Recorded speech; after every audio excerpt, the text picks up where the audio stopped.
Hi అన్న, రైతన్నలందరికీ నమస్తే. రీసెంట్గానైతే మొత్తం రైతు భరోసా అయితే దశల వారీగా అయితే 9 విడతలుగా దశల వారీగా అయితే అందరికీ రైతు భరోసా అయితే పడిపోయింది. మొదటి విడతల్లోనైతే జూన్ 30 జూలై 1 తారీఖు వరకునైతే రైతు భరోసా 2 ఎకరాల లోపు ఎవరికైతే భూమి ఉండనో వారికి 6,000 చొప్పున అందించింది. తర్వాత దశల వారీగా 3 ఎకరాలు 4 ఎకరాల వారి నుంచి 5 ఎకరాలు అట్లా కంప్లీట్గా 9 విడతలుగా అందరికీ అయితే అందింది. సో ఇప్పుడు మనకు రీసెంట్గా శుక్రవారం రోజు ఏదైతే రైతు భరోసా అందిందో, ఎంతమందికి అందింది, ఎవరెవరికి అందింది అనేది మనమైతే ఈ వీడియోలో తెలుసుకుందాం. తెలంగాణ రాష్ట్రంలో వానాకాలం సీజన్ పంటల పెట్టుబడి కోసం ప్రభుత్వం అందిస్తున్న రైతు భరోసా సాయం పంపిణీ ప్రక్రియ శుక్రవారంతో సంపూర్ణం కానుంది. గత నెల 30న హైదరాబాద్లోని శిల్పకళా వేదికలో ముఖ్యమంత్రి రేవంత్ రెడ్డి చేతుల మీదుగా ప్రారంభమైన ఈ తొలి విడత సాయం సీఎం ఇచ్చిన మాట ప్రకారం 9 రోజుల్లోనే ముగింపు దశకు చేరుకుంది. 9 రోజుల్లో రూపాయలు 9,000 కోట్లను రైతు ఖాతాల్లో జమ చేస్తామని ఇచ్చిన హామీకి అనుగుణంగా ప్రభుత్వం నిధులను విడుదల చేసింది. ఖమ్మం జిల్లా జగన్నాథపురంలో జరిగే సభలో సీఎం రేవంత్ రెడ్డి తుది విడతగా రూపాయలు 1,009 కోట్లు విడుదలైతే చేశారు. శుక్రవారం రోజు నిధులతో కలిపి మొత్తం సాయం రూపాయలు 8,759 కోట్లకు చేరుతుంది.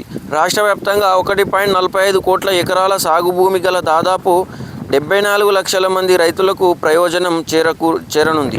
కాగా కొత్తగా నమోదయ్యే రైతులకు, అలాగే సాంకేతిక కారణాల వల్ల ప్రస్తుత విడతలో సాయం నిలిచిపోయిన వారికి కూడా ఆందోళన చెందాల్సిన అవసరం లేదని అధికారులు స్పష్టం చేశారు.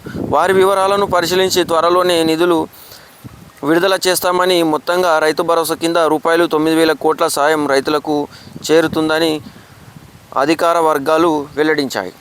అయితే మొన్న శుక్రవారం రోజు దాదాపు ఎవరికంటే 8 ఎకరాలు ఎవరెవరికైతే ఉన్నాయో 8 ఎకరాల నుంచి 10 ఎకరాల లోపు 8 ఎకరాలు వారికైతే మొన్న శుక్రవారం రోజు 1,009 కోట్ల రూపాయలు అయితే రైతుల ఖాతాల్లోకి అయితే జమ చేసింది. సో మన తెలంగాణ ప్రభుత్వం ఏం చెప్తుందంటే, కాంగ్రెస్ ప్రభుత్వం వారిచ్చిన మాట ప్రకారం 9 రోజులలో 9 దశల వారీగా 9 రోజుల్లో నిధులను అయితే మొత్తం రైతు భరోసాలను అయితే అనుకున్నట్టు మొత్తం కంప్లీట్ చేసిందని చెప్తుంది అన్నట్టు.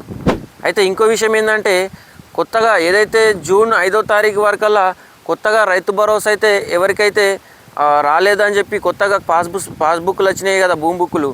సో వారు ఎవరైతే కొత్తగా జూన్ 5వ తారీఖు వరకల్లా దరఖాస్తు తీసుకోమని చెప్పారు కదా రైతు వేదికలకు గిట్లా వెళ్ళి, సో వారికి గిట్లా ఒకవేళ రానున్నట్లయితే రైతు భరోసా గిట్లా పడకపోతే కొత్త వారికి గిట్లా వాళ్ళు ఏం టెన్షన్ పడాల్సిన అవసరం లేదని చెప్తుంది. ఎందుకంటే త్వరలోనే వారికి కూడా వారి ఖాతాల్లో నిధులనైతే అందిస్తుందని చెప్తుంది. రైతు భరోసా అయితే త్వరలో వారికి కూడా అందుతుంది. ఎవరికైతే కొత్తగా పాస్బుక్లు తీసుకున్న వారికి, కొత్తగా దరఖాస్తు తీసుకున్న వారికి ఎవరికైతే రాలేదో మొన్న జూన్ 5వ తారీఖు వరకు తీసుకోమని చెప్పారు, తీసుకొని పెట్టుకోరు. కొంతమందికి వచ్చినాయి, కొంతమంది రాలేవు కావచ్చు. సో అదే అన్నట్టు రాని వారు ఎలాంటి టెన్షన్ పడాల్సిన అవసరం లేదు. అవి కూడా వాళ్ళు పరిశీలించి ఎంతమంది ఏం కథ, అర్హులు ఎవరు అని చెప్పేసి అన్నీ పరిశీలించి తెలంగాణ ప్రభుత్వం తర్వాత వారికి కూడా అందిస్తుందని చెప్తుంది. టెన్షన్ పడాల్సిన ఏం ప్రాబ్లం లేదన్నట్టు. మొన్న శుక్రవారం రోజు నాడైతే, సో శుక్రవారం మొన్న వీడియో ఇద్దామంటే నాకు వీలు కాలేదు, అందుకే ఈరోజు ఇస్తున్నా. శుక్రవారం రోజుకైతే మొత్తం కంప్లీట్ అయిపోయింది రైతు భరోసా అని చెప్తుంది.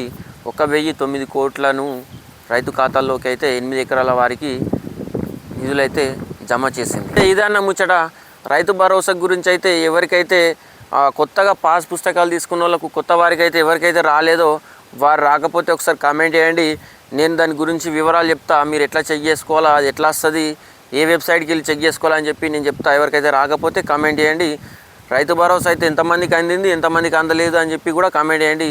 దాదాపు 8 ఎకరాల వారికి అయితే రైతు భరోసా అందింది దశల వారీగా. ఇంకా ఎన్ని ఎకరాల వారికి రాలేదు, ఎవరెవరికి రాలేదు, ఎవరికైనా రాకపోతే కామెంట్ చేయండి. ఇదన్న ముచ్చట.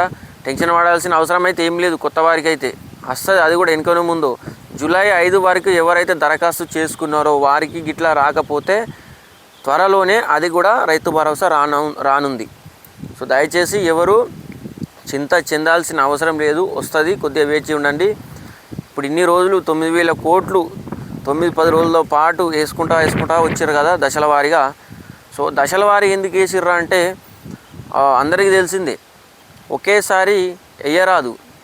మనకు సర్వే ప్రాబ్లం అవుతుంది, సిస్టమ్ మొత్తం స్టక్ అయిపోతుంది, హ్యాంగ్ అయిపోతుంది. అందుకోసమే అంత అమౌంట్ ఒకేసారి వేయరాదు కాబట్టి దశల వారీగా మొదట 2 ఎకరాల లోపు ఉన్నవారికి, తర్వాత 3 నుంచి 4 ఉన్నవారికి, 4 నుంచి 5, 6, 7, 8 ఇట్లా దశల వారీగా అయితే వేసుకుంటూ వచ్చారన్నట్టు.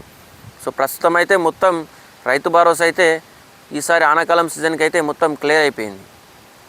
కాకపోతే ఇప్పుడు వర్షాల వల్ల ప్రాబ్లం ఉంది. అంతా మంచిగానే ఉంది, రైతు భరోసా వచ్చింది, కానీ పెట్టుబడికి ఎంతనో కొంత అందించిన సాయం కానీ అన్నీ తెచ్చుకొని పెట్టుకుని మసాలాలు, కానీ ఇప్పుడు వర్షం వస్తలేదు. ఈసారి వర్షాలు కూడా ఎక్కువ లేవని అంటుర్రు. మరి మీ దగ్గర ఈ వర్షాలు రావట్లేదు, మరి మీ దగ్గర ఏం పంటలు వేస్తుర్రు? మా సైడ్ అయితే పొలాలు వేసుకుంటాం మేము. పొలాలు కూడా ఇప్పుడు ఎక్కువ ఇంకా స్టార్ట్ చేయలేదు అన్నట్టు. కొంతమంది వేసారు, కొంతమంది వేయలేరు. ఎందుకంటే నీళ్ళు ఇంకా లేవు, వర్షాలు వల్ల లేవు, చిల్లర కూడా నీళ్ళు లేవు, ఎక్కడ ఏం నీళ్ళు లేవు. అందుకోసం వర్షాల కోసం ఎదురు చూస్తున్నారు ప్రతి ఒక్కళ్ళు. సో మీ దగ్గర వర్షాలు పడ్డాయా లేదా, ఏ పంట వేశారు, రైతు భరోసా ఎవరెవరికి పడ్డదని చెప్పేసి కామెంట్ చేయండి అన్న. దయచేసి ఈ వీడియో ఇట్లా చివరి వరకు చూసినట్లయితే ఒక్క కామెంట్ చేసి, లైక్ చేసి, సబ్స్క్రైబ్ చేయండి కొత్త వారైతే. సో అన్న, థ్యాంక్ యూ అన్న. జై జవాన్, జై కిసాన్.